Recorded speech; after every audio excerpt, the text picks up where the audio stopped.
तो दोस्तों शुरू करते हैं आज की इंफ्रा न्यूज। पहली खबर जो आ रही है वो है उड़ीसा से, जहां पर जल्दी इस शेयर को ट्रांसफॉर्म किया जाने वाला है इनटू एन आईटी हब। तो जो सीएम है उड़ीसा के, उन्होंने सिग्निफिकेंट एक बजट अलॉट किया है 408 करोड़ रुपीस का एक न्यू मेट्रोपोलिस भुवनेश्वर में बनाने के लिए, और ये हैदराबाद सिटी के कॉन्सेप्ट को पैरेलल में रखते हुए बनाया जाएगा। हैदराबाद का सक्सेस आप जानते हो आईटी में बहुत बड़ा है, और इसी को देखते हुए इन्होंने ये डिसीजन लिया है। यहाँ पे भुवनेश्वर में जो आईटी पार्क होगा, इसके लिए 322 हेक्टेयर्स की जमीन को आइडेंटिफाई भी किया गया है, जहां पर मल्टीपल सेक्टर्स जो आज के डेट में न्यू एज इंडस्ट्री में आते हैं उनको अट्रैक्ट करने की कोशिश सरकार करेगी। इसके अलावा एक और प्लान सामने रखा गया है, जहां पर ओडिशा में 15 शहरों को चुना जाएगा और इनको 5-5 शहरों के क्लस्टर्स में बनाया जाएगा, यानी एक ट्राई सिटी बन जाएगी। और ये ज्यादातर भुवनेश्वर की सैटेलाइट सिटीज होगी, ताकि जो शहर का ग्रोथ हो धीरे धीरे करते हुए वो प्लान तरीके से, और हर शहर की अपनी स्पेशलिटी और क्लस्टर की अपनी स्पेशलिटी हो, इसके हिसाब से यहाँ पर इंफ्रा भी डेवलप गवर्नमेंट करेगी। तो अगर चीजें सही जाती है तो भुवनेश्वर के अंदर बड़ी आईटी इंडस्ट्री डेवलप होते हुए नजर आएगी। अगली खबर आ रही है मिनिस्ट्री ऑफ रेलवे से, जिन्होंने सैंक्शन कर दिए है कई की railway infra project for south Odisha.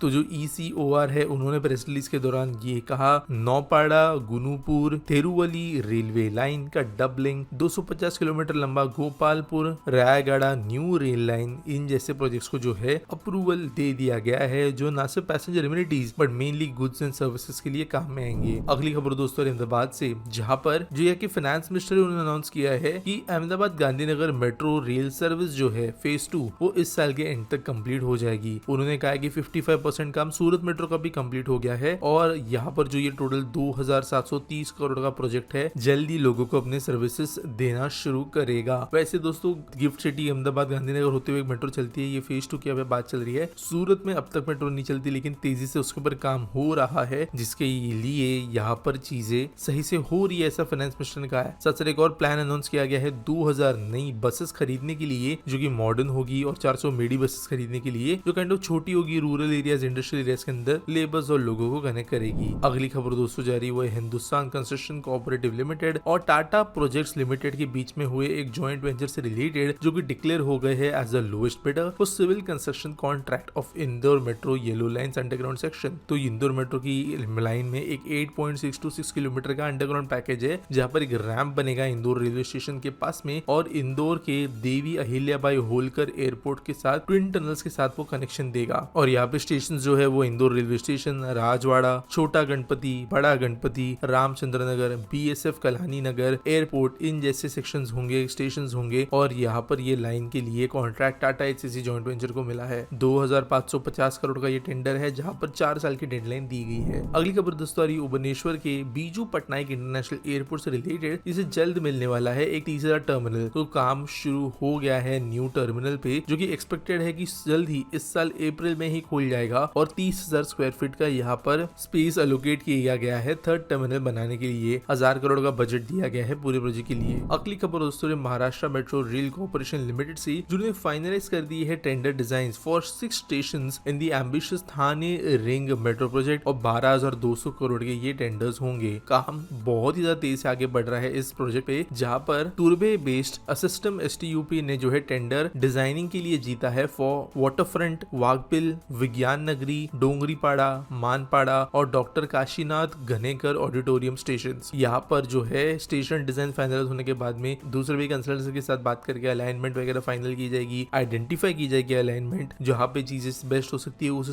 हिसाब से 29 किलोमीटर का रूट सेलेक्ट किया जाएगा, जहाँ पर टोटल वैसे तो 22 स्टेशन होने वाले हैं, लेकिन जल्दी ये मेट्रो जिस हिसाब से आगे बढ़ रही है, हमें काम तेजी से आगे बढ़ता हुआ नजर आएगा। अगली खबर दोस्तों ये बेंगलुरु से, जिन्होंने इंट्रोड्यूस की है mobile laboratories to improve the quality of control materials in infrastructure projects. तो आप जानते हो दोस्तों, कई इंफ्रा प्रोजेक्ट्स के अंदर कभी सीमेंट घटिया होता है, कभी स्टील का इस्तेमाल किया जाता है, कभी जो है फिनिशिंग और पोस्ट ट्रीटमेंट ठीक से नहीं किया जाता है। इसीलिए बेंगलुरु ने एक वैन बनाई है, जो बेसिकली अलग अलग सरकारी प्रोजेक्ट्स पे जाती रहेगी, और यहाँ पर compression testing machine, ultrasonic pulse velocity device, rebound hammer, aggregate impact tester, core cutting machine, ये कई सारे ऐसे अलग अलग इंस्ट्रूमेंट्स होंगे, जो कि अलग अलग मटेरियल्स और बनाए गए स्ट्रक्चर्स की टेस्टिंग की जा सकेगी। इसके अलावा नॉर्मल चीजें weighing scales, micrometers, thickness gauges, vernier calipers वगैरह भी दिया जाएगा, और एक होंडा जनरेटर इनके अंदर लगाया गया है, ताकि बिजली मिल सके इन सारे इक्विपमेंट्स को चलने के लिए। इसको जैसे कॉन्क्रीट, असफाल्ट जो होता है, बिटुमिनस मिक्सेस, सॉइल, इन अलग अलग चीजों की रियल टाइम टेस्टिंग हो पाएगी, और क्विकली आइडेंटिफाई किया जा सकेगा कि कौन से मटेरियल्स सब स्टैंडर्ड है। और इसकी वजह से उम्मीद ये है की क्वालिटी ऑफ वर्क बेंगलुरु में बेहतर होगा।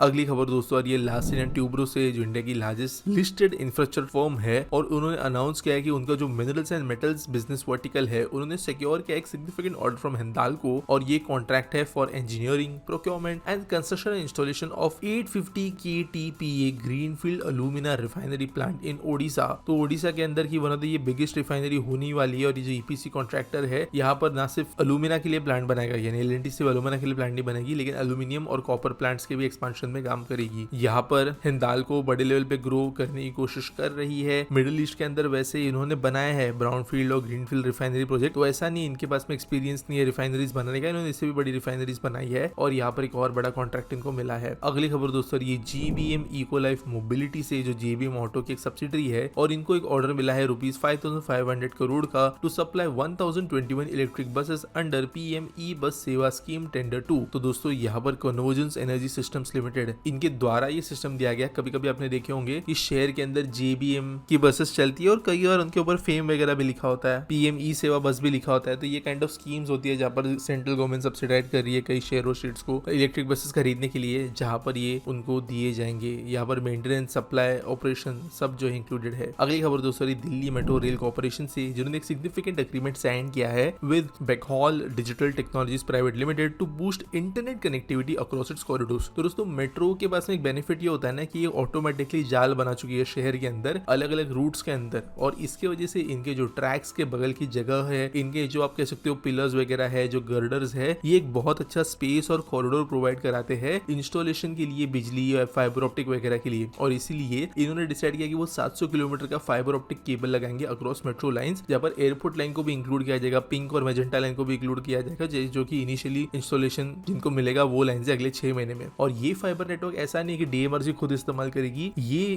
बेसिकली जो नेट यूजर्स होंगे, internet service providers, data centres, smart city project के अंतर्गत लगने वाली कई सारी चीजें, जो कंपनीज 5G सर्विसेज प्रोवाइड करती है, जियो वगैरह, उनको अपना कनेक्शन फाइबर ऑप्टिक से ही लाने की जरूरत पड़ती है। तो ये वो मेट्रो कॉरिडोर्स के अंदर आने वाली लाइंस के जरिए ले पाएंगे। तो एक अच्छा कंसेप्ट ये है, और डीएमआरसी भी इसमें से थोड़ा बेनिफिट करेगी। अगली खबर दोस्तों ये मुंबई की straight Mazagon dock ship builders limited से, जो इंडिया की टॉप वॉरशिप बिल्डर है, और इन्होंने पिक किया है Dutch engineering company Royal Haskoning DHV को to provide comprehensive design and project management services for construction of 2 new ship building and repair yards in Mumbai. तो ऑब्वियसली एक्सपांशन की जरूरत है, नंबर ऑफ शिप प्रोडक्शन बढ़ाने की जरूरत है, और 5000 करोड़ का एक्सपांशन प्लान इन्होंने इसलिए रखा है। इसलिए एक अच्छे एक्सपीरियंस मैनेजमेंट कंपनी या कंसल्टिंग कंपनी की जरूरत थी, तो ये यूरोपियन कंपनी को दी गई है। तकरीबन 9 मिलियन के आसपास में उनको ये काम दिया गया है, और यहाँ पर इसके जैसे जो इनकी न्यू फैसिलिटीज है, ये वन ऑफ द लार्जेस्ट बनेगी पूरे के पूरे देश के अंदर, और ये ड्राई डॉक्स होंगे जब नेक्स्ट जनरेशन एयरक्राफ्ट कैरियर्स भी बन सकेंगे। अगली खबर दोस्तों ये एनर्जी मैनेजमेंट ऑटोमेशन मेजर स्टैंडिया इलेक्ट्रिक से रिलेटेड, जिन्होंने अनाउंस किया है अपने plan to open 3 more manufacturing plants in India. अब ये कंपनी बिजली के लिए तो कई सारी चीजें बनाती है, कंट्रोल पैनल्स, कई सारी हार्डवेयर वगैरह, लिफ्ट्स वगैरह में भी इनका बहुत काम बढ़ रहा है, जिसकी वजह से इनको भारत में अपनी इन्वेस्टमेंट बढ़ानी है। जो 3 नए प्लांट होंगे वो कोलकाता, हैदराबाद और अहमदनगर में होंगे, और जो इनके अभी नए आने वाले गुड्स है, digital grid control systems, IoT enabled distributed energy resources, microgrid, smart building devices वगैरह, इसके ऊपर भी वो काम करेंगे भारत में। अगली खबर दोस्तों अरुणाचल प्रदेश है, जिसको एलोकेट किए गए हैं 570.75 मेगावाट ऑफ कैपेसिटी के 35 छोटे हाइड्रो पावर प्रोजेक्ट्स। 7000 करोड़ का ये इन्वेस्टमेंट होगा, जिसकी वजह से 7500 लोकल जॉब्स भी क्रिएट होगी, ऐसा यहाँ के सीएम ने कहा है। दोस्तों हाइड्रो इलेक्ट्रिक पावर प्लांट जरूरी नहीं होता कि हमेशा बहुत बड़े बड़े बने, उनको छोटे स्केल पे भी बनाया जा सकता है। 1-2 मेगावाट के प्लांट्स भी बन सकते हैं, जहाँ पर एक छोटी सी स्ट्रीम या कहीं लोकल नदी का भी इस्तेमाल किया जा सकता है, जो लोकल नीड्स को पूरा करे। और इसी के अंतर्गत ये कई सारे छोटे प्लांट्स बनाए जाने वाले अरुणाचल में। अब ये स्ट्रेटेजिक भी है, क्योंकि आपके प्लांट्स अगर इतने फैले होंगे तो उनको जो है डिफेंस के तरीके से एक साथ कहीं ना कहीं पे खत्म करना मुश्किल होता है। तो ये एक पर स्ट्रेटेजिक भी प्लांट होंगे, जो कि ग्रिड को ज्यादा सेफ बनाएंगे। आज के एस्पेक्ट सवाल के बारे में बात करिए तो नीतीश यादव पूछते हैं, why Germany ditched hydrogen trains and opted for battery ones despite of developing one, and why India is not using battery trains if they are better than hydrogen ones. Please answer. तो देखो, कोई चीज develop होकर अगर बाद में इस्तेमाल नहीं हो रही है तो जरूरी नहीं उसका यूज के सिनेरियो उनको सूट होगा, और हमारा यूज के सिनेरियो भी ऐसा ही होगा। हाँ, इंडिया जो है हाइड्रोजन ट्रेन्स मेन लाइन पे चलने के लिए नहीं बना रही। इंडिया के अंदर 100% इलेक्ट्रिफिकेशन हम कर रहे हैं, तो बैटरी की ट्रेन खरीद के क्या मतलब है, या बना के कोई मतलब नहीं है, क्योंकि आप जो है फिर एफिशिएंसी खराब कर रहे हो, क्योंकि बैटरी के चार्जिंग डिस्चार्जिंग में लॉस आता है। At the same time battery जो है वो एक रिप्लेसेबल आइटम बन जाती है आज के डेट के अंदर। तो बैटरी ट्रेन्स क्यों इस्तेमाल करोगे अगर आपको सर के ऊपर से बिजली मिल रही है जरूरत हो, जहाँ पे डीजल चल रहा है और वहां पे आपको पोल्यूशन कम करना है या आपको थोड़ी एफिशिएंसी बढ़ानी है और ट्रैक इलेक्ट्रिफिकेशन का बजट नहीं है, तब जाकर आदमी जो है बैटरी ऑपरेटेड करता है, क्योंकि फ्रीक्वेंसी उन लाइंस पे इतनी हाई नहीं होगी जर्मनी में जहां पर पूरा इलेक्ट्रिफिकेशन जस्टिफाइड हो। हाइड्रोजन की बात करें तो भारत के अंदर हाइड्रोजन ट्रेन सिर्फ एक पर्पज से बन रही है, वो है हमारे हेरिटेज रूट्स के ऊपर नॉन पोल्यूटिंग मीडियम के जरिए एक ट्रेन चलाई जाए। अब जो दार्जिलिंग का रूट है, मसूरी का रूट है, नीरल माथेरान का रूट है, ये नैरो गेज ट्रेन है, टूरिस्ट ट्रेन है, इनमें से कुछ तो वर्ल्ड यूनेस्को हेरिटेज साइट्स है, तो इन पे अंदर बिजली के खंभे वगैरह लगाए नहीं जा सकते, साथ साथ छोटा इलेक्ट्रिक इंजन अलग से डेवलप करना पड़ेगा। तो इन चीजों के चलते जो है ये कहीं ना कहीं लुक भी खराब कर देगी ट्रेन का, पूरे रूट को कहीं ना कहीं पे बेकार दिखने में बना देगी। ऐसी कई इश्यूज है। साथ साथ नैरो गेज होंगे तो लाइंस बहुत नीचे होगी, जो सेफ्टी के लिए भी कंसर्न बनता है। तो इन चक्करों में जो है बेटर ऑप्शन है कि डीजल को रिप्लेस करना है, धुएं वाले मशीन को रिप्लेस करना है, तो हाइड्रोजन ट्रेन का इस्तेमाल किया जाए। हालांकि बैटरी भी यहाँ पे ऑप्शन बन सकता था ऐसे पर्टिकुलर रूट के लिए, लेकिन क्योंकि अब ये हिली टेरेन में चलने वाली ट्रेन है, बैटरी ट्रेन का सप्लाई चेन इतना अच्छा नहीं है, लॉन्ग टर्म सस्टेनेबिलिटी का इशू वगैरह आता है, तो इन चक्करों में हाइड्रोजन ट्रेन कहीं ना कहीं पे बेटर ऑप्शन बन सकती है, जो भारत डेवलप कर रहा है सिर्फ अपने टूरिस्ट रूट्स पे चलाने के लिए। कोई भी मेन लाइन हाइड्रोजन लोकोमोटिव आपको अभी तो देखने मिलने नहीं वाला। उम्मीद करता हूं आपको सवाल का जवाब मिल गया होगा। आपके पास कोई सवाल है, आप कमेंट सेक्शन में मुझे पूछ सकते हो। न्यूज सबमिट करने के लिए भी आपको डिस्क्रिप्शन में एक लिंक मिल जाएगी। बाकी वीडियो अच्छा लगा होगा तो लाइक करना, सब्सक्राइब करना चैनल को। मिलेंगे अगले वीडियो में।